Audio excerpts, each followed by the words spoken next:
Welcome to the Blast Zone, the podcast where we dig up the bombs that shook Hollywood and try to find out why they went up in flames. This week, join us at a sanitarium that's sure to make you feel better. This is a cure for wellness. This is a tale of horror and blood. Let's go!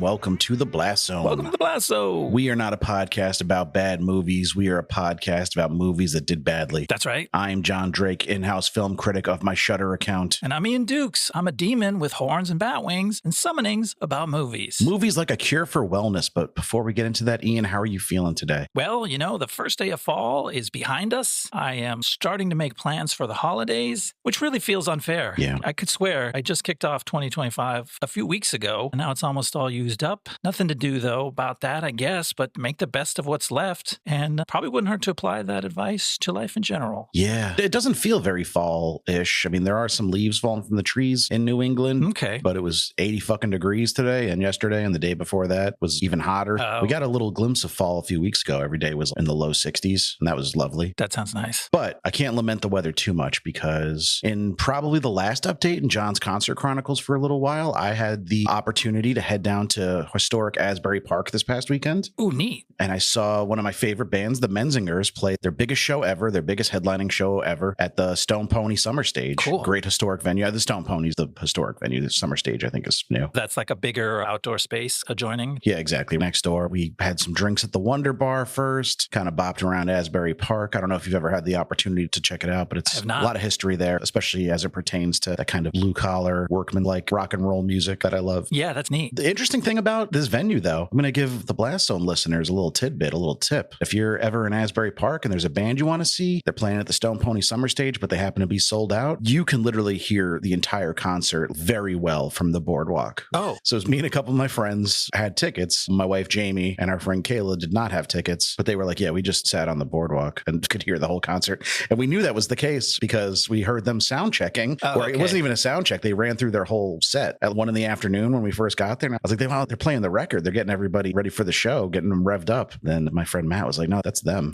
They're just playing their entire concert front to back. So we saw them like 1.5 times. So you could just get hot dogs, sit on a bench and catch the show without tickets. Yeah, there was even some people that like rented some houses in the area and they had whole setups on their front lawn with coolers of beer and the grill going and Adirondack chairs just listening to the music. Wow. I think next summer we should look into who's on the schedule and just go to listen, but not pay the $75 or whatever Ticketmaster charges for a concert ticket these days. I mean, you know, the artists need to get paid somehow, but that does sound like an enjoyable way to check out a summer show. Why you got to make me feel bad at the end there? So I support artists. I know you do. You've a lot more than me. You look a lot more. Your money is going to artists than mine. So I don't got shit to say on that account. Before we jump into this week's movie, though, Ian, did you happen to watch anything you wanted to share with the listeners? I sure did. Despite the fact that you already shared this one with the listeners. That's okay. I got the chance to check out Zach Cregger's 2025 follow-up to his much talked about debut Barbarian. I watched Weapons. Hell yeah. It's a really cool movie. As of the day we're recording this, it's currently on VOD. It's going to hit physical media and streaming over the coming months. So shortly after this episode comes out, a lot more people will be able to see it. So since a lot of people probably haven't, I want to encourage those people to see it. I don't want to spoil the movie though, but I want to say I was super scared to watch this movie, but if I did it, so can you. That doesn't mean that scaredy cats won't get scared, but there's definitely some scary stuff in it. But did you agree with my assessment that Barbarian was probably the scarier movie of the two? Barbarian gets in your face more scarily and for more sustained periods than this movie does. This movie drops a couple real scare bombs on you just to keep you on your toes. And then the rest of it I could pretty much handle. So without spoiling, I was like, how can I talk about it more without spoiling? Because there's a big mystery at the center of the story, which is just the question of what the heck's going on. Where them kids at? Yeah, I guess most people know it's about some missing kids. If it's in the trailer, I think it's fair game to talk about. You know. The movie takes its time unspooling that mystery. It uses these multiple character perspectives, which I thought was really cool. Filmmaking-wise, mystery-wise, without spoiling what the mystery is, I would like to say that I enjoyed what it turned out to be. Satisfying, scary genre stuff. In my mind, I thought, oh, maybe this movie is going to try to do something more wild and conceptual. If you're worried it's like a postmodern mood piece kind of art film horror, it's really kind of not. It's more of a good old-fashioned scary movie, suitable for Halloween watching. So I hope it comes to streaming in time to satisfy some of the people who are in that mood. And then I just want to echo something that you kind of said, which is like, as much or more than the good creeps and the scares, I enjoyed the characters in the movie and like the relationship stuff. It was well done. It was convincingly done. I particularly wanted to call out Julia Garner and Alden Ehrenreich. Their characters were really good. Their performances were great, but like everyone's good. It's a really fun movie. Yeah, obviously a scary movie, but also a bit of a mystery, bit of a procedural. It's got a lot of different things to appeal to different audience members. So I think there's something in it for just about everybody. That's true. And it's just such a cool feeling to find this really young filmmaker who, you know, has got the goods now. Like Barbarian was obviously great and very heavily praised, but not that you think it's a fluke, but you always wonder like, all right, is this repeatable? Sure. Is this guy going to be a new powerhouse in the industry? And obviously it is. Like he is going to be around for a hot minute. And like him, Jordan Peele, Ari Aster, these are relatively young filmmakers. Even Paul Thomas Anderson's only 55. Yeah. As tough as the world is right now, and the movie industry is not immune to any of it. Ryan Coogler, too, jam-packed. But like we've got good young directors, Greta Gerwig. Like there was always this talk, who's going to be the next generation of great directors? And I think we found him. We have them. Yeah, there's a bunch of them. Sarah Polley, too. Let us not forget. Sure. It's a pretty good time. Yeah, it's good to keep that in mind and not get too down on movies are dead and streaming killed movies. The economics are different. The setting is different, but there's just a lot of talented people making cool movies. That's fun. Speaking of talented people making cool movies, I don't know if I have any of that in my show and tell for this week, but it is a Julia Garner movie, so there is some crossover there. I watched Fantastic Four First Steps, which Julia Garner, if you're not familiar, is the Silver Surfer in Fantastic Four. Oh, wow. Pretty cool casting. She does a good job. That's very interesting. Yeah. I guess I heard that a while back and I had forgotten that, so I'm interested now. Now that I'm on a Julia Garner wave, I got to see what she does in this movie. Yeah, I was always used to her kind of being this folksy personality in movies and shows, like usually semi-Southern accent, or at least just like a very cozy presence. And then she has to play this kind of cold indifference that the Silver Surfer is known from, very pragmatic. So it was a different take, but there are things about this movie I enjoyed. I think the fact that it was a period piece, and specifically like the mid-century modern architecture and design is something I'm a big fan of. So it actually looked quite a bit better than most Marvel movies. Oh, nice. I really appreciated the fact that it was not a origin story, because I don't want to watch the Fantastic Four become the Fantastic Four again. We've had enough of that. I hear that. But overall, I think it was just more slop for the slop bucket. I think Pedro Pascal is horribly miscast. I think Ben Grimm is given almost nothing to do in the movie. Like he really doesn't factor into the story at all. Oh, weird. I think Eben Moss-Backrack is good casting for the thing, but he's just underwritten. It's too bad. Even Vanessa Kirby as the Invisible Woman. I'm usually a Vanessa Kirby fan. I didn't think she was right for the role. Galactus was weird, and I feel like his size was inconsistent, which is a gripe I have about these kind of cosmic beings and or dinosaurs, depending on who we're talking about. Right. But it was our boy Ralph Ineson as Galactus. Oh, yeah. Points for that. You need a big, scary, imposing dude. You get Ralph Ineson. He's less jolly than the Green Knight ended up being. But the Galactus was one of those stories that they tried to do in the previous series of movies, the original ones from 2004, and they just could not figure it out. I don't think the technology was there to make Galactus look anything but super goofy, so they just made him into like a cloud. Oh, okay. But here he's Galactus with the helmet and stuff. So that was cool, seeing him on the big screen in relatively live action. Yeah. It's not a complete failure. I gave it like 2.5 out of 5. It was relieving too that it didn't try to tie into a lot of the other MCU stuff. There is a stinger scene, of course, which tries to hint at what's to come in the future. But aside from that, you really don't need any additional background to go in and watch the movie, which is a relief these days. That helps. So not a roaring success, but not a colossal failure either. Okay. Which I guess is a decent segue into this week's movie, A Cure for Wellness. Yeah. What an interesting movie, which is meant to be a backhanded compliment. Yes, it is that. It may not be much else, but it's interesting. Of course, directed by previous director extraordinaire on the Blast Zone episode list, Gore Verbinski, who of course made one of the biggest bombs of all time in The Lone Ranger. This is not that bad. This is not Lone Ranger level bad. This is actually pretty good, but ultimately pretty pointless, is I guess how I would sum it up. It's got a lot of style, and just by the runtime, you realize that the filmmakers were like, we are into the style, we are into the form of the storytelling, we are into the moods and the questions, and it's a deep mystery type of horror plot where something really weird and spooky is going on, and what's real and what's hallucination and what's causing all this stuff. And it's content to just throw things at you and go, here's a scene. Isn't that spooky? Exactly. Writing the synopsis for this must have been interesting, because you could probably tell this story in 10 sentences and do a pretty thorough job of hitting all the important points. But there's so much extra stuff going on that it would feel like we did a disservice to not talk about it. Writing a synopsis of a movie is always a game of, does anyone need to know that? And then you discover what you do need to know when you get to the third act and you go, this wraps up, so I should have mentioned that near the beginning so you can understand when I mention X thing at the end. But this movie in particular was like, I kept writing out these sentences that seemed consequential and then going back and just deleting them because I'm like, oh, that's actually not necessary. And that's just taking up space and that's just making this thing longer. And that's kind of the story of the movie. It's a lot of scenes making the movie longer, but you start feeling hungry for the plot to move ahead through a lot of it, especially at 2 hours and 25 minutes. I just had a thought. Gore Verbinski is, if nothing else, he's a very indulgent filmmaker. I'm going over his filmography here. So his first movie, Mouse Hunt, 98 minutes. But then The Mexican, which is like a romantic crime thriller, is over 2 hours. The Ring is just about 2 hours. And then we get the Pirates movies, which one is longer than the next. Those were getting up into Lord of the Rings territory by the time he was done with them. Oh, wow. I didn't even realize. The Lone Ranger was long. Yeah, the Lone Ranger was 2.5 hours, which, god damn it. You'd have to go back to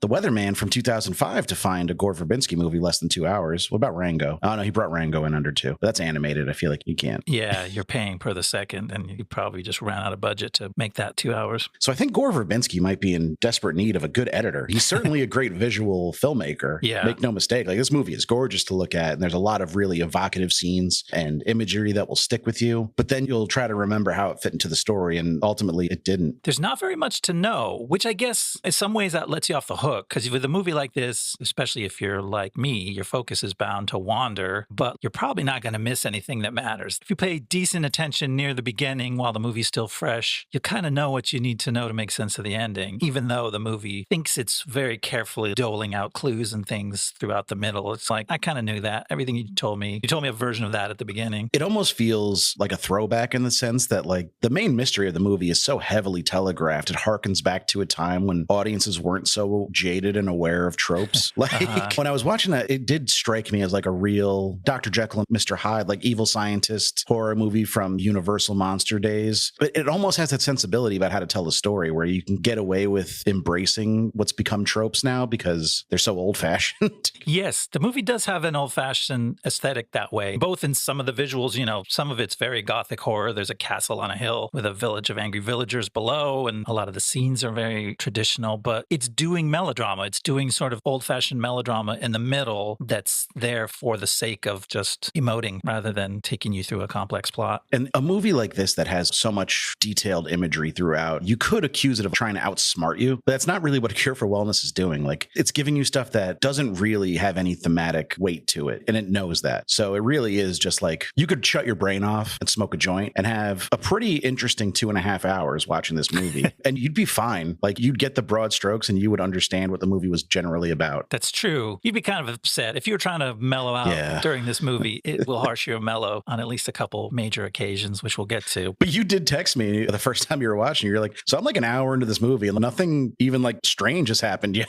For a horror movie, that's pretty rare. That it's just very patient with doling out its scares. But it's stylish, so like it does to some extent get you on board, and you're like, oh, this is interesting. He's walking around steam rooms now, and the walls are changing, but it doesn't really matter because he still got to where he wanted to go. But he stared at the wall for a while, and it was weird. Like, there was times it felt like a documentary about a guy who's just lost in a Swiss hospital because Dane DeHaan wanders around this place for a solid 90 minutes of the movie. It's a lot of wandering. He's just like opening new doors, and it takes him forever to get anywhere because he's on crutches for most of it. So yeah, it got a little tedious. But again, I wasn't bored. I was just like, I was ready for something to happen. And then by the time the movie ended, I was like, that wasn't scary. It was creepy. There's 1 or 2 scenes that I would say are scary, but the rest of it was more just atmosphere. And we'll try to talk about the various moments of atmosphere, which ones we thought were worth settling into and which ones we might go, hey, maybe we could have cut something here for time. Speaking of cutting for time, before we ramble on for much longer, do you want me to get into the making of this movie and see how it happened? For sure. Let's hear how this thing happened.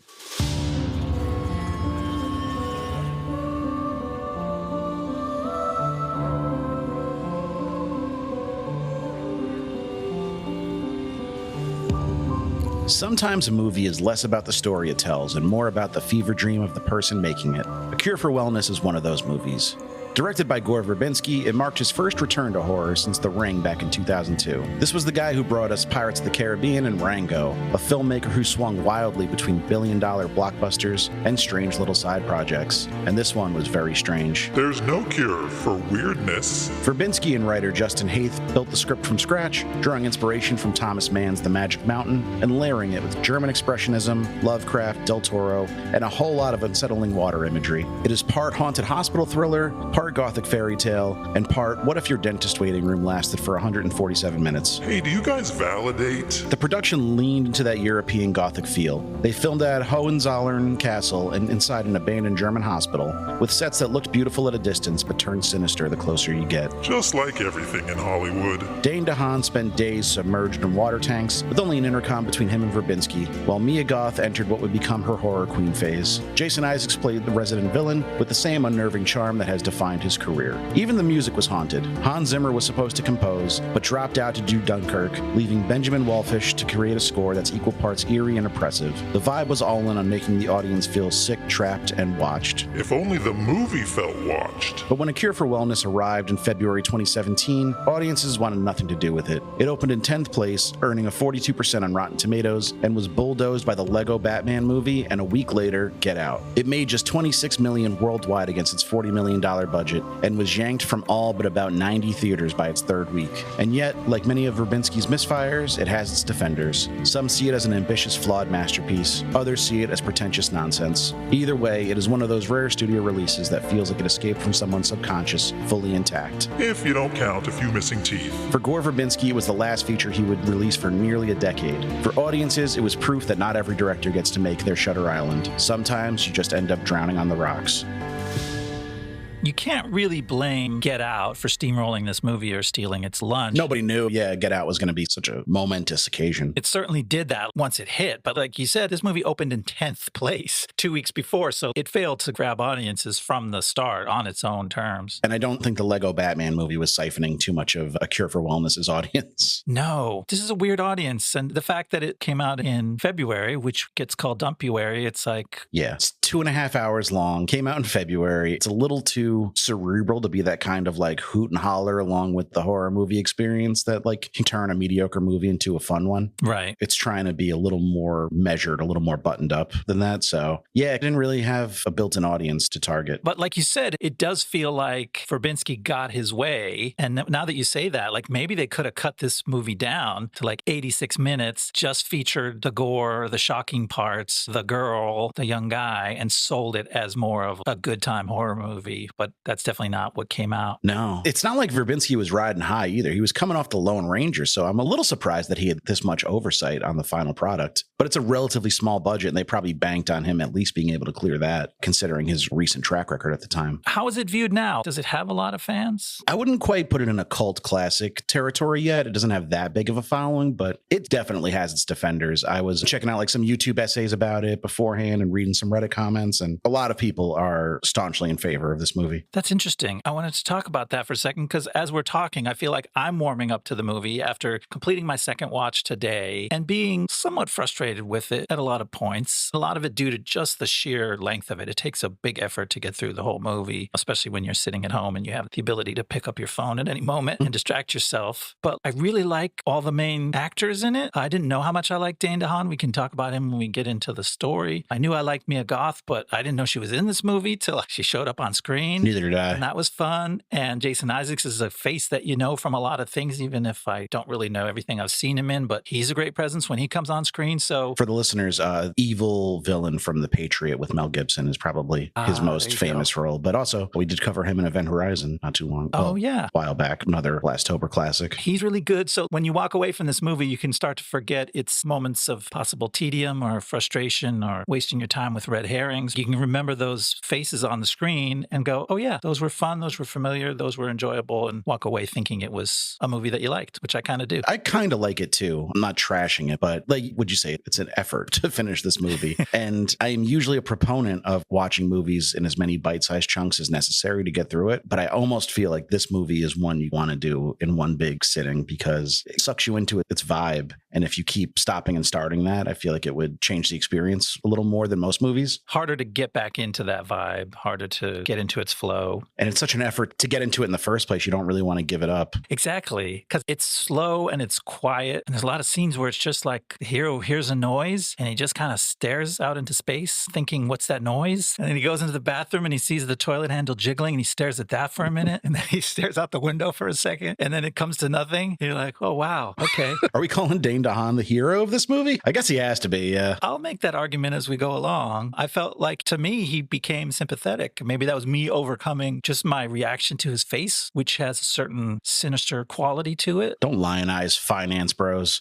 He is a late capitalist if I've ever seen one. He is. The character is. We don't know about Dane DeHaan's. Oh, no, I'm sure Dane DeHaan is lovely. I hope. Let's see. His Wikipedia does not have a section called controversies, so I'm choosing to believe that Dane DeHaan is one of the good ones. That's what you want to see. So, like, the plot of this movie is about thwarting the main character, giving him the runaround, making him stay and wait and get slowly sucked into being part of this sanitarium. But it's kind of grueling to be the audience member who is made to wait and delayed and given the runaround and being slowly sucked into the film. While you wait to get sucked into the film, Ian, why don't you have a glass of water and maybe a nice steam bath or do some water aerobics? You'll feel so much better. Yeah, let me just strip down and hit myself with some oak leaves. I'm not a patient. Those words must be uttered 45 times in this movie. Yeah, that's his mantra. As he wanders around the hospital in a robe, I was like, you look like a patient, my man. It is kind of the punchline of the movie that he becomes the patient. I think it's about an hour and 45 minutes in. He admits to being a patient, or he agrees that he's a patient. But like, that's a long payoff. It is one of the things about this movie. I'm not sure what we're supposed to glean from it, that he just passively lets himself be guided around into these various treatments that he absolutely does not need. They are increasingly invasive and they're all terrible for him. Starting with just drinking the glass of water, which you thought would have been pretty innocuous, and that goes badly. Yeah, doesn't he immediately find a tiny little eel in it or something? We should start getting into the story so we can go over some of this stuff. All right. Here we go. When a finance company's top salesman dies mysteriously in the midst of an important corporate merger, an ambitious up-and-comer named Lockhart, played by Dane DeHaan, is chosen for a critical duty. Lockhart must immediately travel to a remote wellness retreat in the Swiss Alps and bring back the company's recently departed CEO, Roland Pembroke. Pembroke just sent the company a letter of resignation, renouncing his life of capitalist striving, but the board wants to drag Pembroke back and make him the fall guy for any improprieties the SEC might discover in order to secure their merger and save the company. Arriving in the Alps, Lockhart is driven past a town of openly hostile villagers up to a majestic castle on a mountaintop. The driver tells Lockhart the history of the castle. Hundreds of years ago, it was owned by a baron who married his sister to keep his bloodline pure. When the sister couldn't conceive his child, the baron did medical experiments on the townspeople until they rose up in revolt and burned the castle down. Now the rebuilt castle holds a retreat called simply the Sanitarium. At the front desk, Lockhart waits to see Pembroke, but the sanitarium staff stonewall him. While he's still waiting for his visit, Pembroke sees a mysterious blonde girl standing atop the castle walls. Then, a deer runs his car off the road on the drive back to town. Waking up with his leg in a cast, Lockhart finds that he himself has become a patient of the sanitarium. He's greeted by the Institute's director, Dr. Vollmer, played by Jason Isaacs, who says he's already informed Lockhart's office of his accident and that Lockhart is welcome to stay indefinitely while he recovers. But Vollmer admonishes him, be sure to drink plenty of the famous local water. I feel like reading this synopsis, it does feel like the quote-unquote twist of this movie is laughing in your face, but I promise it was not that obvious when you're watching it, right? Like, you agree, but when you're reading that, you're like, oh, the baron did experiments on the townspeople, but now there's just a sanitarium run by a creepy European guy, probably unrelated.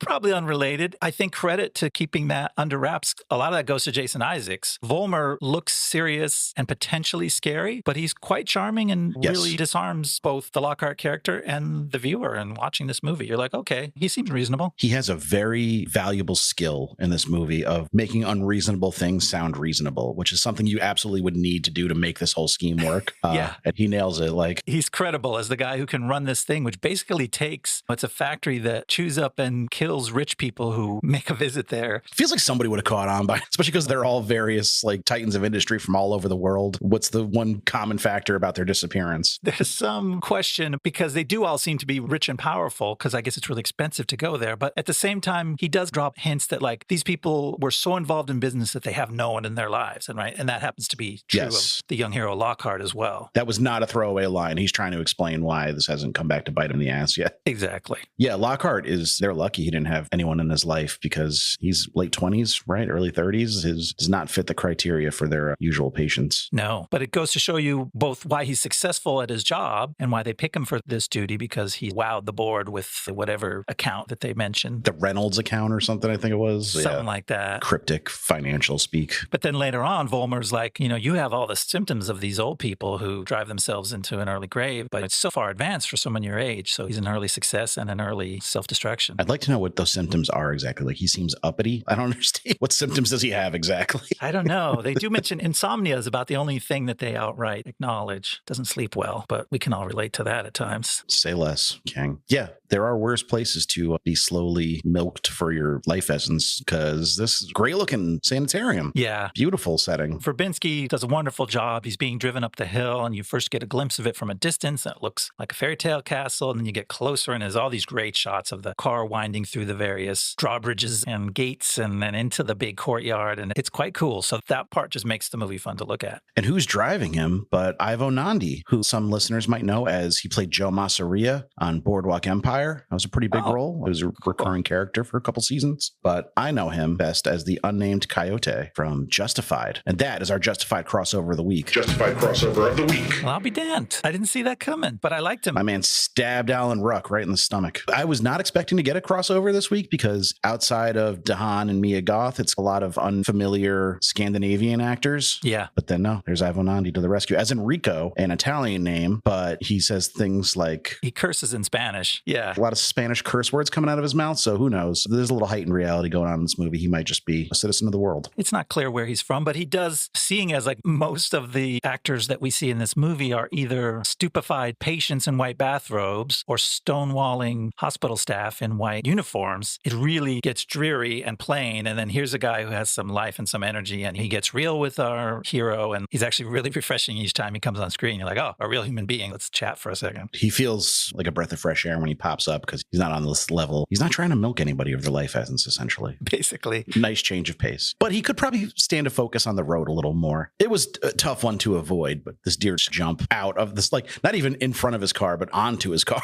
That was a really good crash. I've never been in a crash with a deer, but I feel like that's what it would look like if it happened. Although we also saw Jordan Peele film an excellent deer crash at the first part of Get Out. So it's kind of a thing. Verbinski's deer crash is as good as it gets. Like the way that they're both distracted, seeing that girl up on the castle as they drive out between the gates. Both their minds are in a different place. The driver's looking in the rearview mirror, and so is Lockhart. And then there's just a great shot of the deer coming bounding down the hill where it clearly has no idea that there's a car that it's about to intersect with. And then the way the car rolls, they did some cool special effects. Apparently they had Dane DeHaan in a harness inside a car that was on a big spindle that could turn. So there's great slow-mo of him being thrown around inside the car that looks really real. That's some real Chris Nolan shit right there. It's really good. For me, that little 1 minute scene is almost worth the price of admission to the movie. I'm like, that was just really fun. And then the CGI version of the deer hobbles out with broken legs into the road and dies with the windshield around its neck. And it's a really good scene. Yeah, not bad CGI. I think animal CGI is tough, but they did a pretty good job with it. And you see it more and more now. It's very rare to see a real animal in any kind of movie production these days. Sure. I certainly try to give them some grace on that. It does beg the question, you put it in the notes here, is this just a terrible coincidence, or did Volner somehow send this deer? I'm of the opinion that this is just bad luck. It's also not like he was leaving for good. He was going to come back in a couple hours anyway. So I think they would have just come up with a different reason to somehow keep him. If they really don't want him to leave, this just made it easier for them. This very rapidly accelerates his conversion into a patient because he wakes up 3 days later and his whole leg is in a cast. So he had no chance to fight that. But the movie leaves a lot of those loose ends where it feels like, does Volmer, does the castle itself have some kind of powers that it's exerting in the world? Because it starts with the top salesman at Lockhart's company dying, and that's why Lockhart got picked to go bring back Pembroke. Otherwise, they would have sent that guy. And you do see him like fingering Pembroke's letter that he sent to the board, which has this very distinctive seal. Yeah, spooky black wax seal with the eel logo of the castle. So you do have to wonder what their influence is in the wider world to actually attract all these people. That's true. And get the word out about it. So there must be people out in the real world doing their bidding to some extent. I didn't get the hint that it was anything supernatural. It is an interesting question, though, especially I find the question of that opening scene with the letter more interesting than the deer scene. The deer is much easier to write off as just bad luck. You're in the Swiss Alps. It's going to happen occasionally. Yeah. But this opening scene is a little more difficult to parse. I agree, because you don't know anything else about the setup of the story at that point. You just see a guy touch this letter with a creepy wax seal and then die of a heart attack. attacks. You're like, oh, that's what this horror movie's about. Letters that kill people. He dies only after going to drink himself a big old glass of water because he was feeling something coming on. That's true.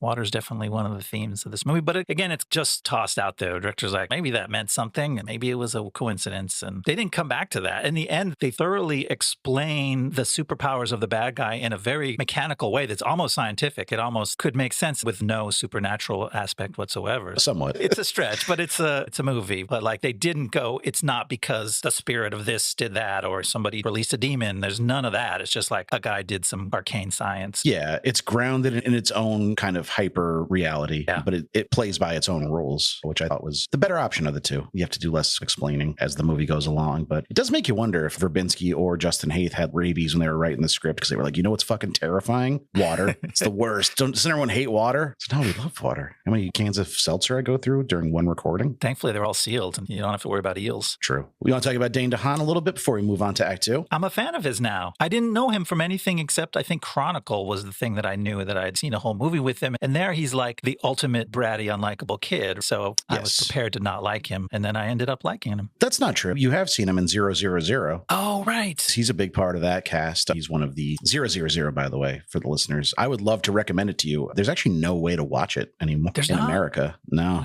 It was a co-production between BBC and Sky and I think Amazon Prime. So it was on Amazon Prime for years, but I guess those rights expired and it's not anywhere now. Oh, maybe they'll do a new deal. I feel like things with that much, that's such a great streamer library title. Like Amazon's got to be working to get that back. It's so good. I'm lucky I have a copy of it that I can fire up when need be. But yeah, I knew him from Chronicle as well. That was where I first remembered him from. But he was in those Andrew Garfield Spider-Man movies as Harry Osborn. Oh, there you go. Okay. Which I think is pretty good casting. I also knew him from The Place Beyond the Pines. Oh, see, I never saw that. The Ryan Gosling, Eva Mendes drama, thriller, crime movie. But he was in Oppenheimer last year. He was in Valerian and the City of a Thousand Planets, the Luc Besson terrible sci-fi bomb that we'll have to cover one day. But I am a fan of his for the most part. I think he's an interesting case as an actor, though, where he has such specific weird energy that he can take you out of a movie if he's not deployed correctly. Like he's got a very high ceiling, but also kind of a low floor. It's not so much based on the variance in his performance as it is in just if the director knows how to use him correctly. He almost reminds me of an American Barry Keoghan to some extent. He's got that kind of energy to him. He could be a bit of a menace, which I think is why I found Lockhart to be a bit of a lame duck as a protagonist for a lot of the movie. But then there are times where he comes alive, and I remembered why I did like DeHaan so much. I guess because the movie spends so much time with his face on screen that I had a lot of time to warm up to him because they definitely establish him as a total piece of shit finance bro at the beginning. Yeah, not only just being a finance bro, which is bad enough, but also clearly some improprieties in his paperwork. Yeah. Because the SEC is looking into them now. Yeah. So he's no good. And then he's annoying. He's yelling at the staff,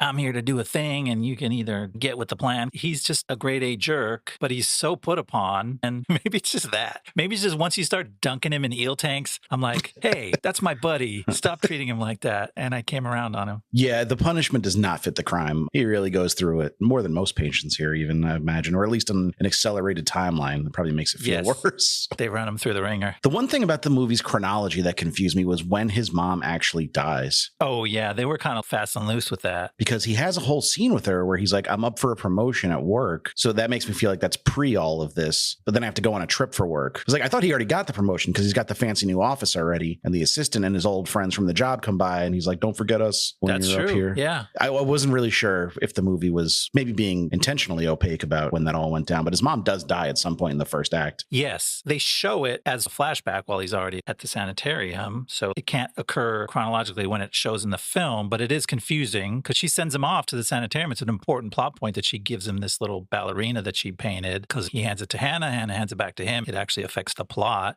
And she, in another example of this film's vague, possibly supernatural things that happen, she goes, you won't come back when he tells her he's going on this trip. And I was like, what? Does she just have spooky powers herself just because she's a freaky old lady? But then he is talking to the mortician as he loads the casket into the furnace at some point too. So he is there when she dies. It's very confusing. I'm glad you're with me on this. And like, I didn't miss something glaringly obvious because I was getting distracted. No, you're right. That whole thing is confusing, and maybe it's on purpose, or maybe they film different versions of the story and they're just like, we like this scene. It's cool. Just edit it in right here and it'll make enough sense. That seems like the most likely scenario. It does. All right. You ready to move into Act 2? Yeah. Let's hear what happens next. Exploring the sanitarium on crutches, Lockhart tracks down the runaway CEO Pembroke in an eerie warren of steam rooms where the walls and doorways seem to shift and change places. Pembroke tells him that he's done with business and that capitalism is a sickness, but suggests he might be willing to go back to New York. But later, Vollmer and the staff again give Lockhart the runaround, telling him Pembroke took a turn for the worse and had to begin more treatment. Lockhart faints in the middle of his confrontation with Vollmer and later agrees to take some of the clinic's special treatments while waiting for Pembroke to get better. Terrible idea. So they submerge Lockhart in a massive sensory deprivation tank. In the tank, he has visions, including believing he's being drowned by a swarm of black eels. During his stay, Lockhart befriends the young blonde girl Hannah he saw earlier. Hannah, played by Mia Goth, is a special case, the only young person at the sanitarium. She takes drops of some medicine from a little blue bottle, just like he's seen other senior sanitarium staff do. Lockhart coaxes her to take him on her bicycle down into the town. There he gets the local veterinarian to help him make sense of Pembroke's medical file, which he stole from Vollmer's office. He concludes that patients of the sanitarium only ever get sicker, becoming extremely dehydrated and losing teeth.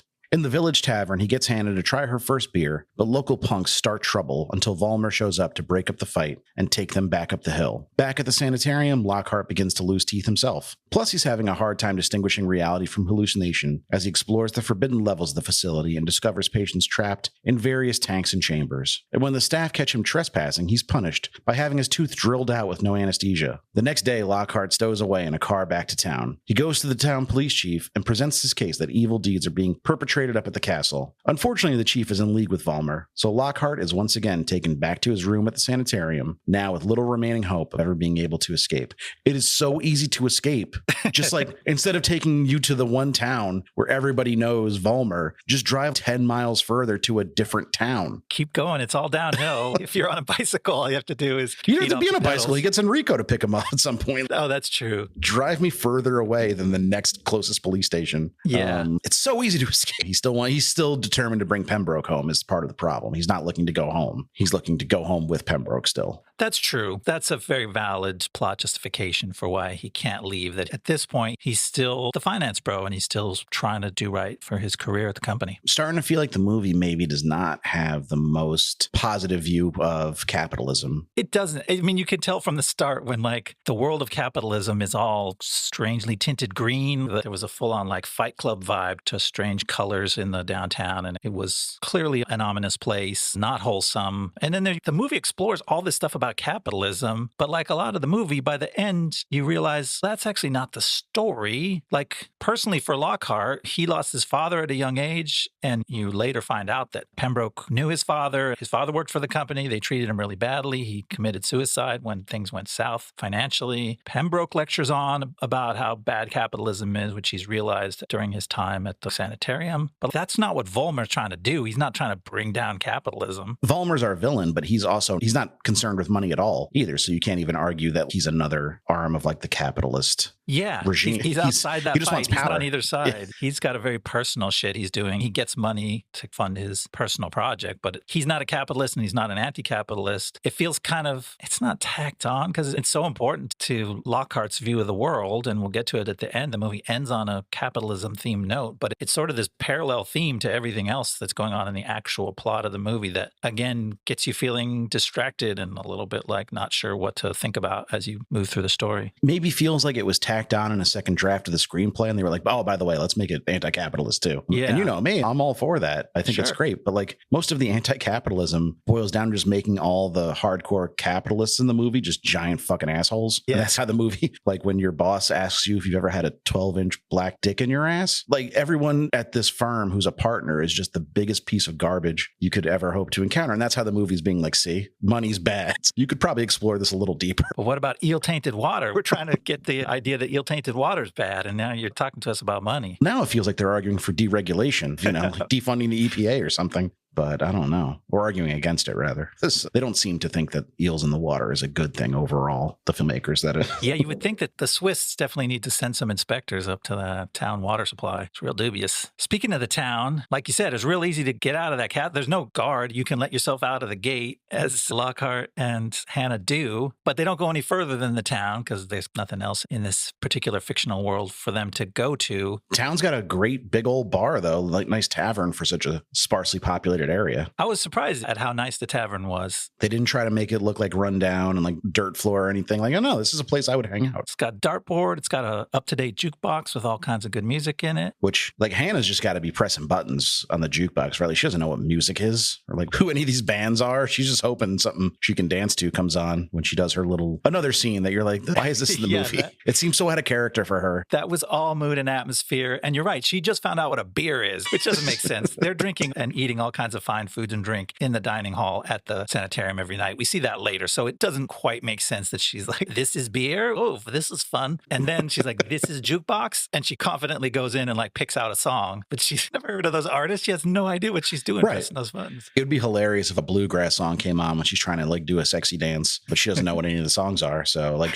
but luckily she did pick a song that you could do a little sexy dance to. The spooky sexy dance. And the bar is crowded with the local punks who are like literally punk influenced. They're not just like local kids who are rowdy. You don't mean like ne'er-do-wells. You mean like punk rockers. They have a punk rock aesthetic in their hairstyles and jewelry and their clothes. Gore Verbinski got his start making music videos for like Bad Religion and shit. Oh, okay. So he knows from that. He was entrenched in the punk rock scene, yeah. Yeah, it's got a little green room vibe there. They step into this place and they get in trouble with some dangerous punks. Not quite as dangerous as the punks from Green Room, but still pretty bad. Speaking of which, wanted to shout out our boy Big Eric from Green Room playing a neo-Nazi again on The Lowdown, which is a great show. I almost brought it for show and tell. Yeah, maybe in a future week. One of the other of us will want to talk about that. More episodes dropping. We can tease that. Shout out Big Eric. I'm sure the actor's a very nice guy, but he plays a lot of Nazis. And he does a good job. He's not even bald. Like, how do you get typecast as a Nazi with hair? It's unfortunate. Tough break. The town was a nice break from the castle grounds, though. As beautiful as that location is, you don't want to spend the entire movie in one spot. So it was nice to get out and see some different buildings and type of people, like some young people that were not wearing robes. And you see our buddy that we said was breath of fresh air, the driver. Enrico's there. It's a place for real people. He's drinking at the bar. He drinks a little too much. We're to posit from what the bartender says, which is you drink too much. But he got a new car from the sanitarium. They paid him for the damage to his, lending credence to the fact that they had something to do with this deer running out, but who knows? But they also do need a driver to bring all the old people. They can't climb up there, that's for sure. I do find it a little silly how much everybody in the town knows about the 200-year-old history of the Baron and his family. Yes. Like when you move to a new town, are you like, all right, let me dig deep into the lore of this village? You might know, oh yeah, there was a Baron here. The castle burned down. I guess he was a bad guy. But everyone's like, no, it wasn't his sister. It was his daughter that was like, and you're like, oh, like specific details. How is this possible? There's a lot of history to be mined. So much so that not only does the veterinarian in town set Lockhart straight, because he got one version from the driver, and this guy's not actually, this is what happened. And then later, he makes friends with one old lady who's a patient, but she's an amateur sleuth, and she's been putting together her own clues. God knows where. Why do they have history books where she could research this stuff on the grounds when it's kind of incriminating? But she finds out even more facts. Yeah, Victoria Watkins, played by Celia Imrie. I thought she was great every time she was on screen. I thought that was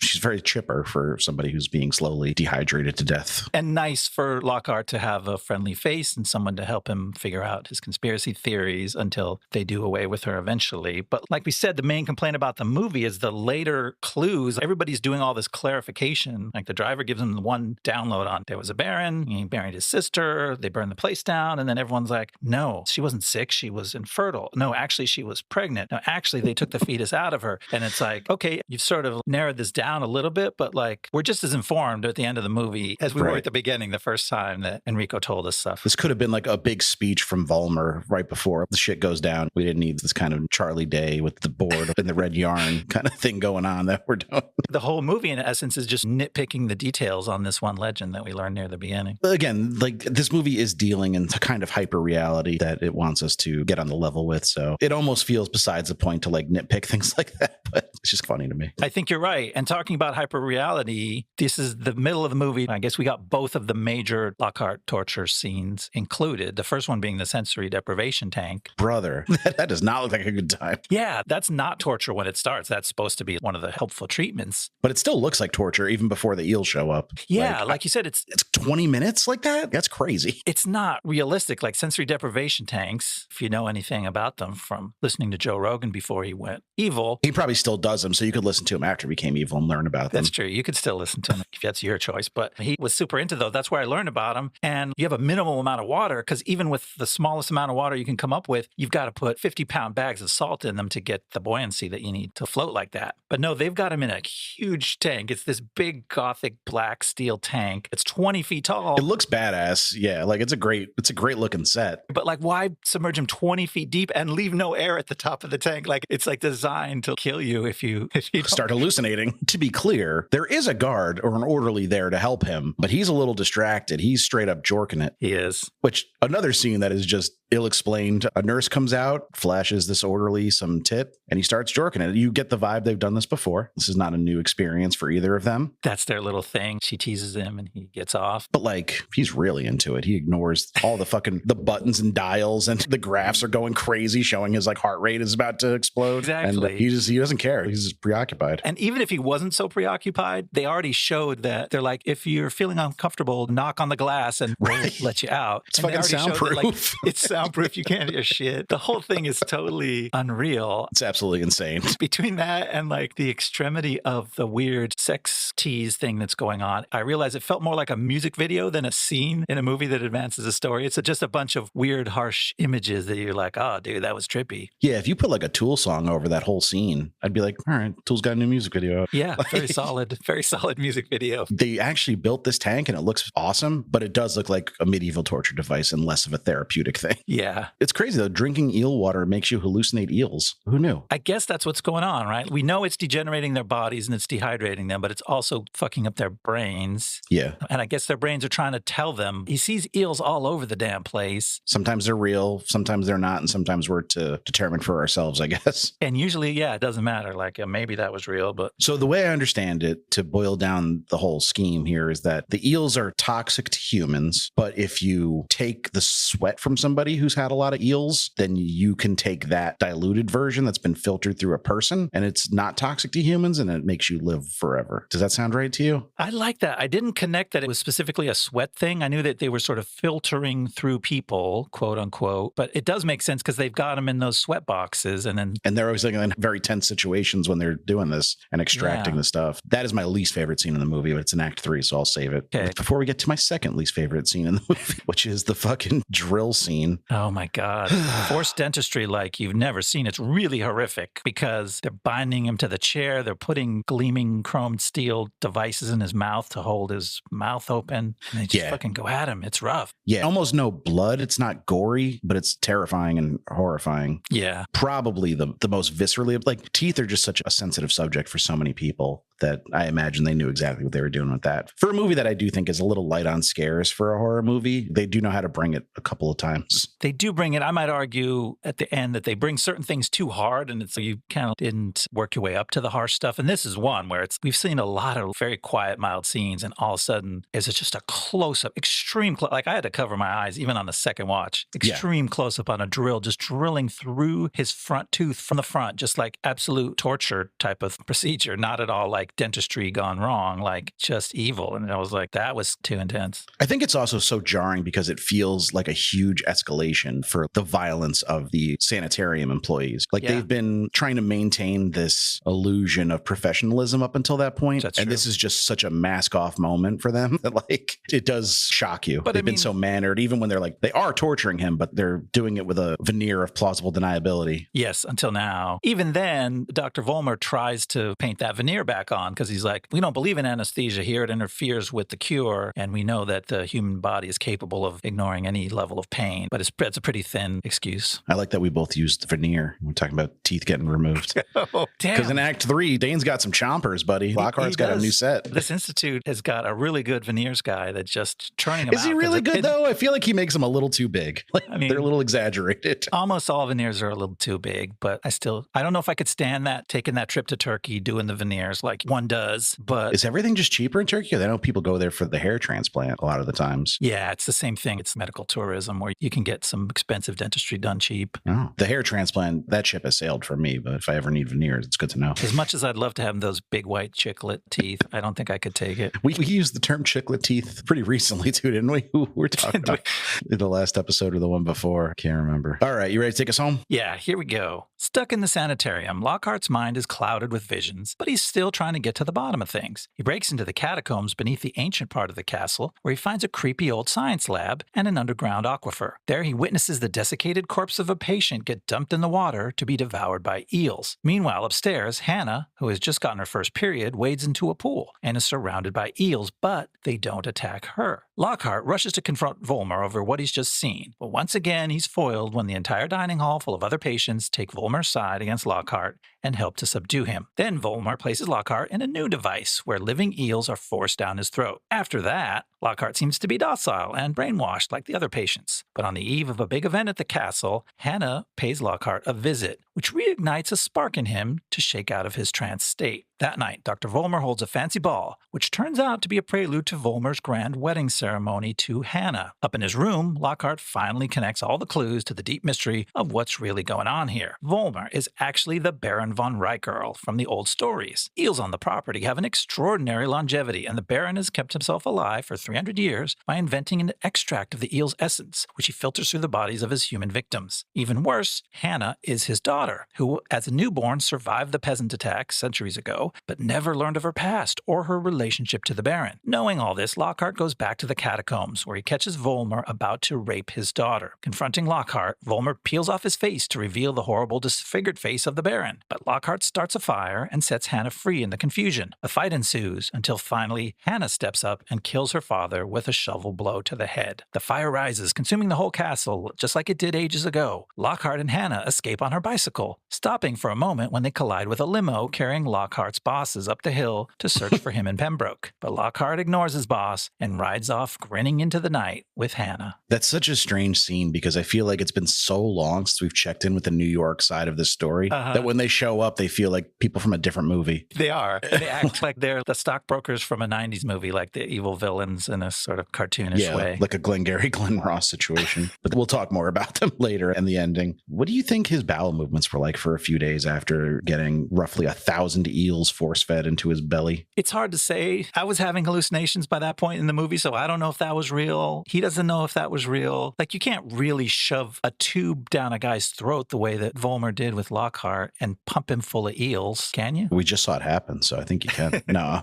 especially if they're toxic, he'd be dead. There's no, like, the movie really wanted to film that scene, and whatever it had to do to justify it to itself, it was going to do. And it is a striking scene. It is extremely upsetting. It's really upsetting, similar to the drill scene where it starts by tying him down and forcing his mouth open. The same thing happens in the eel scene. They've got this thing that holds his mouth open, and then he shoves this giant plastic tube down his throat while he's strapped down and freaking out. Yeah. Hard to watch. Right. But I do have a theory to your question there, in that once they fill people full of eels, it is pretty toxic. It would kill them, except that they soak them in the water. And that's where, like, the nearly dead people go to that advanced level of treatment where he finds Pembroke floating, looking dead in a tank full of water, not breathing, but somehow it keeps them alive, similar to the way it kept the newborn Princess Hannah alive when she was ripped out of her mother's womb by the peasants. Like, if you can just stay in the water, it preserves you. And that's how Volmer / the Baron is keeping his late stage patients alive and milking the most out of them. We don't see Lockhart get that treatment, though, do we? Or maybe we do it for one quick scene. Yeah, there's a montage late where he's one of the people in the tank. They don't explain how they can breathe under there. No, it doesn't, just because it's magic water, I guess. Yeah, the forced eel intubation is the roughest scene in the movie for me. It's bad. But also, like, I feel like you're less likely to encounter that situation than, like, an errant dentist. Bad dentistry, yeah, exactly. It feels more remote. And I was, like, thinking, oh, this movie thinks it's grossing people out with eels, because there's tons of scenes where it's just, like, eels squirming in a bathtub, and you're supposed to be like, ooh, eels are so gross. And I'm like, oh, eels are fine. And I like a good unagi here and there, and, like, I'm not grossed out by the eels until he shoved a tube down the guy's throat. Yeah. And the water with the eels in is so dirty and gross. It's pretty obscene. I will be skipping doing the barbecue eel rolls for the foreseeable future. Thank you very much. All right. Before we get to the ending, was there anything else you wanted to go over? Oh, yeah. Speaking of eels squirming in bathroom fixtures, there's a scene that's totally inconsequential, as many of them are. But I think that it was Verbinski making a nod to One Flew Over the Cuckoo's Nest, because there's a moment where Lockhart's been hallucinating that there were eels fucking with his toilet. And then at one point he lifts the lid and it's full of eels, but then they're gone. And he thinks they just slunk away down the toilet. So he leans down and in an improbable feat of strength. For Dane DeHaan, especially. Yes, with a broken leg and dehydrated ass Dane DeHaan. in a fucked up state. He rips the toilet off the floor and the pipes all break and the water spraying everywhere. And I'm like, that feels very much like the ending of Cuckoo's Nest, where Chief Bromden rips this big marble plumbing fixture off the floor and throws it through the window. And that's how they escape the institution. If you're going to make a movie about like involuntary institutionalization, you kind of have to nod to Cuckoo's Nest at some point, right? You got to acknowledge that that's the granddaddy of them all. I think that's what's going on, except it's not triumphant for Lockhart because he actually doesn't, he just drops the toilet. Yeah, nothing happened. He doesn't throw it through the wall and climb out into the night and disappear. He's still fucked. As far as we know, he just goes back to sleep. Yeah, the whole middle and late part of the movie is this series of confrontations where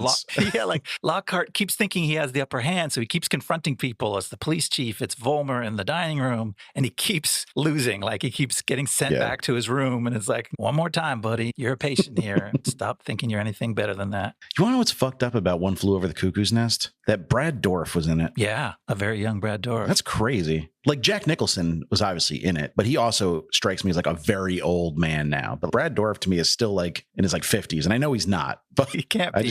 I don't put him in that like category of old actors yet. He got an early start in Cuckoo's Nest, and then I was discovering him in stuff like Lord of the Rings. But so many things, and Deadwood, and like I would assume like late 30s in Lord of the Rings and Deadwood, but no, he must have been in his 50s then. He must have been. It's crazy. Good for him. He's got good genes. Anyway, that's my Brad Dourif tangent. Sorry, I gotta have one once in a while. He's worth it. And then we get to the final showdown. I think the movie started to lose me here. Okay. Which, well, if you're going to lose me with 18 minutes left, that's not so bad for a 2.5 hour movie. No, it actually kept you pretty long in that case. But I just thought this was kind of a weak conclusion. It doesn't help that, I guess it's mostly CGI, but whatever's going on with Vollmer's face under his Jason Isaacs mask is pretty silly looking, pretty goofy, like not very scary at all. I was like, oh, Vollmer's the Baron. And then he tears off his face. I'm like, the Baron is the Grinch? Like, he has this green face underneath his Vollmer mask with a funny pinched nose. I'm like, why is it green? I get that he's super old and that he was burnt horribly in the fire, but that's not what that looks like. If you get burned badly enough, it goes from charred to green, and then that's how it works. Don't fact check me on this. He's at stage green, I guess. Yeah, that's a severe case. Yeah, it felt like a strange stylistic choice. And then the movie's just going like full mad scientist mode at this point anyway. And like, why is he super strong? He's just old. Yes. Like, why isn't Hannah super strong if the cure gives you superhuman strength? Because he's throwing Dane DeHaan's not a large man, but he's also not like a toddler. He's throwing him around like he weighs 30 pounds.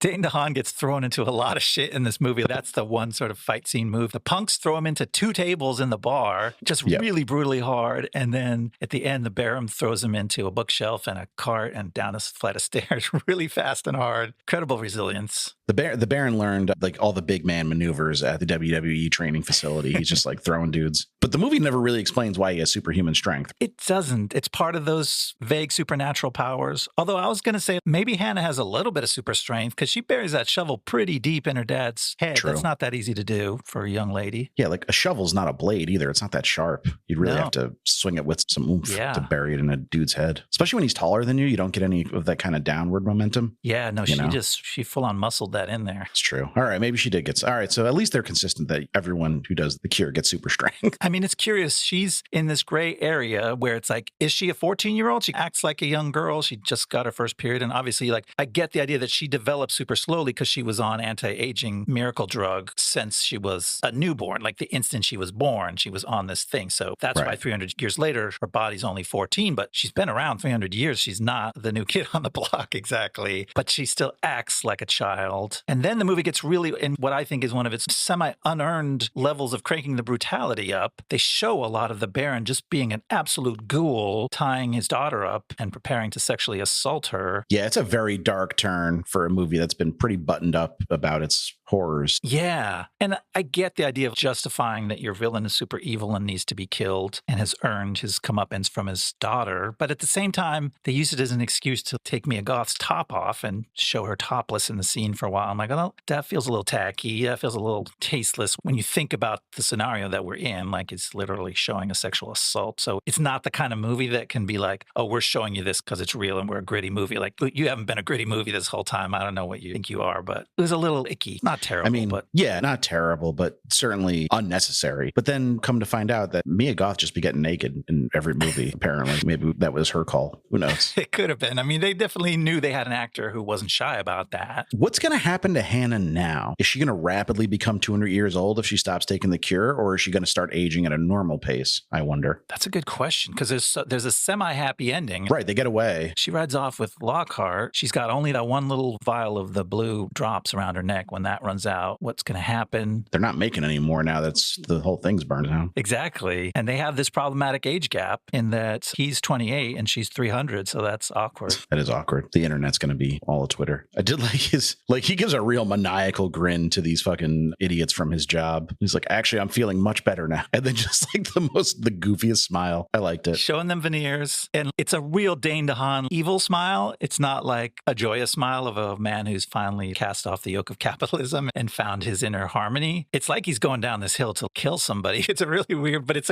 a fun image to end the movie on. I didn't think it was bad. It was just intense. Most unrealistic part is that none of his coworkers were like, what the fuck are those veneers?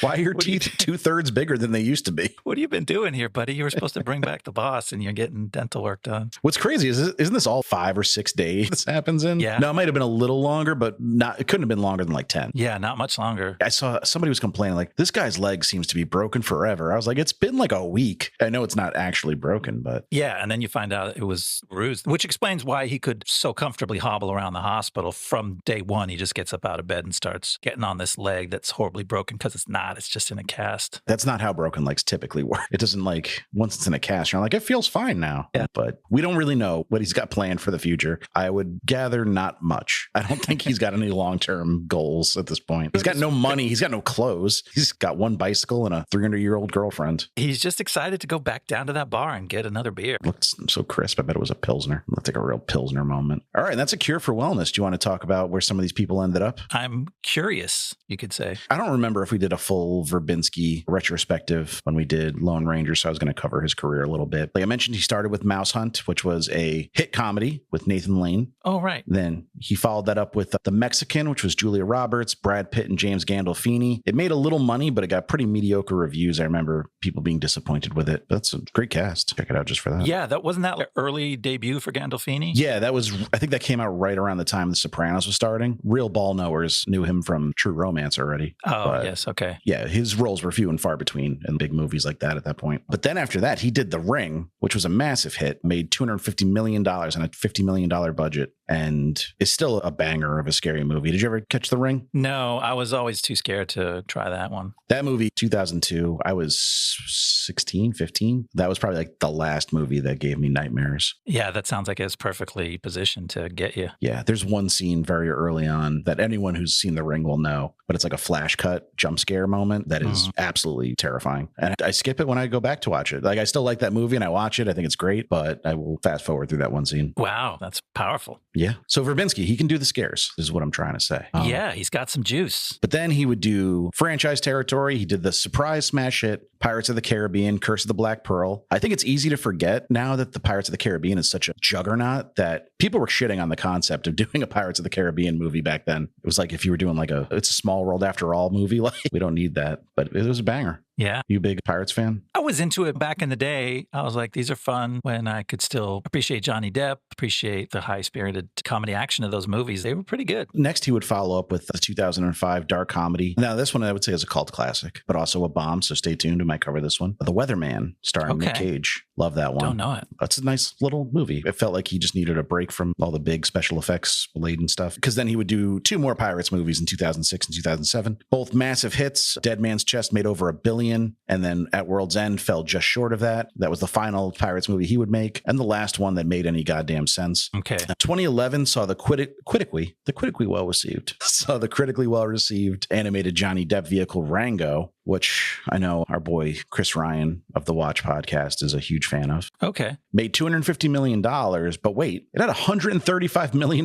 budget. Wow. So Rango might have actually been a loser at the box office, or it almost certainly was with those numbers. It's hard to overcome that big of a burden around your neck. Who thought that was a good idea? But Rango looks great, and it's a fun time at the movies. I recommend checking it out. Yeah, I remember enjoying it. I don't remember much about it, but I remember feeling positive. 2013 saw a previous episode, The Lone Ranger, which, of course, is one of the biggest bombs of all time. Some estimates put it as an even bigger bomb than John Carter. And it deserved to. I think that was our conclusion. Much worse than John Carter, for sure. I'd rather watch that one any day of the week. And then A Cure for Wellness came in 2016, and shockingly, he hasn't done anything since. Wow, I'm shocked. I don't know if that was self-imposed exile or he had trouble finding a movie, but he's finally coming back. He's completed filming on his first movie in a decade called Good Luck, Have Fun, Don't Die, starring Sam Rockwell. So I'll be there. Yeah. It's scheduled to release in January, and it'll already have premiered at Beyond Fest. By the time this episode comes out, it's supposed to premiere. By the time this episode was recorded, it will have already premiered at Beyond Fest on September 28th. So we're getting new Verbinski. He's still relatively young. I think he's like in his 50s now, maybe early 60s, 61. Yeah. So he's still got plenty of years left if he wants to keep working. Sure. We'll see if his partnership with Sam Rockwell takes him back into the mainstream. I feel like Sam Rockwell's not the guy to take you back into the mainstream, though, right? Like, no, that doesn't sound like the way you engineer that, but we do like Sam Rockwell, so quite a bit. We hope it takes both of them into the mainstream. Yeah. Much as we did not love Argyle, we are Sam Rockwell fans. For sure. And then it was written by Justin Haith. He started as a novelist with his 2004 hit The Honeymoon. His first screenplays were 2004's Robert Redford thriller, R.I.P. to the Goat, The Clearing. Yeah. The movie is not called R.I.P. to the Goat, The Clearing. It's called The Clearing, just to be clear. Thanks for clearing that up. And then a movie that is tough to watch, but really good, the 2008 romantic drama that reunited Leo and Kate Winslet, Revolutionary Road, directed by Sam Mendes. And then in 2013, he wrote the Dwayne Johnson action movie Snitch, and also had his first collab with Verbinski because he did rewrites for The Lone Ranger. Okay, didn't help. No, whatever he did, it either was too much or not enough. And then after A Cure for Wellness, he wrote Red Sparrow, the Jennifer Lawrence Russian spy thriller that I think Francis Lawrence directed, which we did. What did he do that we did? I kind of remember bringing up Red Sparrow, but I can't put it together now. He just did The Long Walk, which I wanted to see. Oh, Constantine. Oh, okay. Yeah, Francis Lawrence directed Constantine, which is an episode we did. Yeah. Unfortunately, he also did some rewrites on Morbius. So I feel like he's not the guy you bring in for rewrites. He doesn't have a great track record on the rewrites. I mean, we don't know. We didn't see those scripts before he got to them. Maybe they were 10 times worse. True. All right. And then he created, wrote, and directed the 2022 Starz historical drama series The Serpent Queen, which is about Catherine de Medici. Okay. That ran for 2 seasons on Starz. And he's now writing Charlie Johnson and the Flames, a political thriller starring Liam Neeson. Wow. The guy from The Naked Gun is doing political thrillers? I know. He's getting serious all of a sudden. The Naked Gun was so good. Neither of us brought it, but I really enjoyed it. It was great. Watch The Naked Gun. Yeah, you should check it out. Dane DeHaan, he had his breakout role in 2012 in Chronicle, like we mentioned. Also would star in Jack and Diane, Lawless, Lincoln, and The Place Beyond the Pines, all in 2012. So that was a big year for him. Wow, yeah, raking it in. And then he played Harry Osborn in The Amazing Spider-Man 2. 2015 saw him pop up in Terrence Malick's Knight of Cups. And then he also starred in the movie Life as a young James Dean. Oh. I guess there's only the young James Dean. That's true. There's not really an option. He never got to be anything else. 2017 saw 2 bombs for him. It was this one and Valerian and the City of a Thousand Planets, where he played the titular Valerian. So he's like top billed in both of those. That's not a great look. If you're in the ensemble, it's maybe a little different, but he's the guy in both those movies. Yeah. In 2023, he was in Oppenheimer and Dumb Money, which I started Dumb Money. I did not get very far. It wasn't really my speed, not quite my tempo. Next, he'll star in The Queen of Fashion, where he'll reunite with his 000 co-star Andrea Riceborough. Fun. Who played his sister in 000, and she's great. She was good. I remember them. Like, I didn't know who they were when I was watching that show. That's why I didn't remember that I'd seen him in it, but I remember both of them were super compelling in it. Yeah, he has some kind of, I don't think it was Meniere's disease, but he had some debilitating disorder that I think was going to kill him eventually. That show is so fucking good, man. And Gabriel Byrne is their dad. Oh, right. Yeah. I got to watch that again. I was thinking about just starting it over. It's been a couple years since I watched it. I think I'm going to. Yeah. He also played Jacob Pratt in the 2025 miniseries American Primeval, which I think you watched, right? Oh, and again, I saw him and I didn't register that I was seeing him. Was he bearded in that or something, maybe? He was probably just him, and I was just too distracted by the camera movements of our boy Peter Berg. I don't know if Dane DeHaan could pull off a beard. That'd be a weird look. It would be weird. I'd like to see him try. Yeah. Surprisingly, this was actually Mia Goth's first horror movie role. We know her now as a horror queen, but this is where she started. Nymphomaniac, I guess you could maybe call that a horror movie, but it's more of an erotic nightmare. Okay. That's Lars von Trier, I'm fairly certain. I'm not going to look it up because I don't care. Oh, that explains it. I think that's one of the movies where we found out that Willem Dafoe is just absolutely endowed. Yes. The Survivalist and Everest. She also appeared before this one. Sorry, I got sidetracked by Willem Dafoe's giant cock. You were like hypnotized for a moment there. It's true. In 2018, saw her cementing her status as a budding scream queen with roles in Suspiria and High Life. Oh, she was in Suspiria too. No, the first one. Got me. You got me. Wordplay. And then she appeared in 2020's Emma, which I remember talking about, but I never saw. Yes, because I brought Emma because I loved it so much. And that was when I realized that I recognized her, and that was an actor I should pay attention to. She plays the hapless girl that the titular Emma decides to become a matchmaker for and fucks up her life, as Emma is known to do. It's a great role. It's a really good movie. I feel like I got to go back to that one too. Very cool. I might check that out now. Yeah, I remember you saying you really liked it. So after Emma, then she would do X and Pearl, which were filmed, I think, simultaneously almost. Okay. Pearl being a prequel to X. Right. And then she did a Brandon Cronenberg movie called Infinity Pool, which I can't bring myself to watch any Brandon Cronenberg movies. I think they're pretty tough to watch. Like, he's really into fucked up body horror gore. The namesake should say it all, right? Yeah, that scares me. I don't know if I can go there. But that was Alexander Skarsgård was her co-star in that one. Right. And then she did Maxine, which closed out the X and Pearl trilogy. And she did Del Toro's Frankenstein, which I guess has been making the festival rounds right now. Yes, I'm excited to see that. I hope it lives up and I hope it's good. I've heard mixed things, but I'll definitely give it a chance. And then she's leaving horror behind for the foreseeable future and going firmly into blockbuster territory. Her next two movies after Frankenstein will be The Odyssey, the Chris Nolan Odyssey. Wow, big one. And Star Wars Starfighter with Ryan Gosling. Oh my God, I didn't even know. What a surprise to learn the two of them are being thrown into a big Star Wars franchise movie. Oh, you didn't even know this movie was happening? I'd never heard of it. It's apparently, I think it's filmed already because there's like set photos. Wild stuff. I guess filming began in August, so it might not be done. There's always reshoots and stuff on these type of movies. Yeah, Ryan Gosling, Matt Smith, Aaron Pierre, Amy Adams. Neat. And it's directed by Sean Levy. Oh. Where do I know Sean Levy from? Free Guy. Not a great Free Guy, The Adam Project, Night at the Museum, Secret of the Tomb. He didn't make a fucking movie for 7 years in between Free Guy,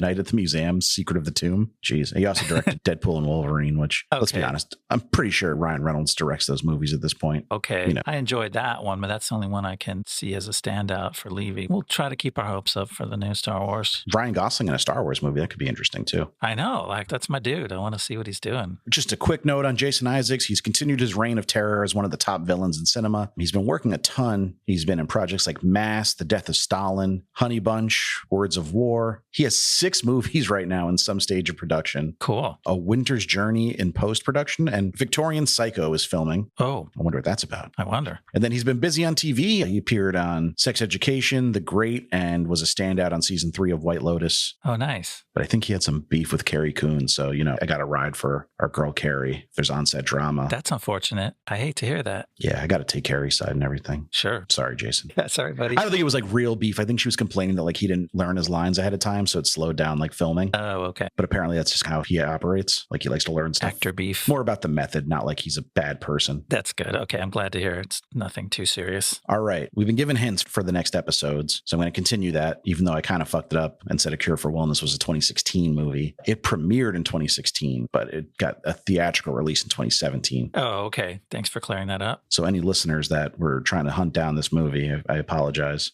The next one, I wouldn't call it a perfect movie, but I would say it is about the search for a perfect organism. Oh. Wouldn't you agree? Stay tuned for that one. That should narrow it down. Anyway, you can follow us on Twitter at BlastZonePod, Blue Sky, blastzonepod.bluesky.com. Oh yeah, rate, review, and subscribe to the podcast, you fuckers. Give it a try. It's not hard. It's not and hard. It really helps us out, so we appreciate it. We do appreciate it. I'm checking right now to see if anybody's left new reviews. God help me if no one has. All right, one person gave us another rating. So that's always nice. I feel like we're always preaching to the choir. We're trying to squeeze milk out of the same tired dairy cows that tune into us every show, and we appreciate you very much. So thank you. If you left your review like 3 years ago, we still appreciate it. Thank you for Yeah, just do what I do and steal people's phones and start reviewing our podcast on their phones. I've been known to do that to people at parties. It's untraceable. No one's going to know. The perfect crime. How would they know? You could also email us, blastzonepod@gmail.com. If you have any questions, movie recommendations, just want to chat about movies, we're always happy to hear from you. We are. And we'll see you next time in the Blast Zone. See you next time in the Blast Zone.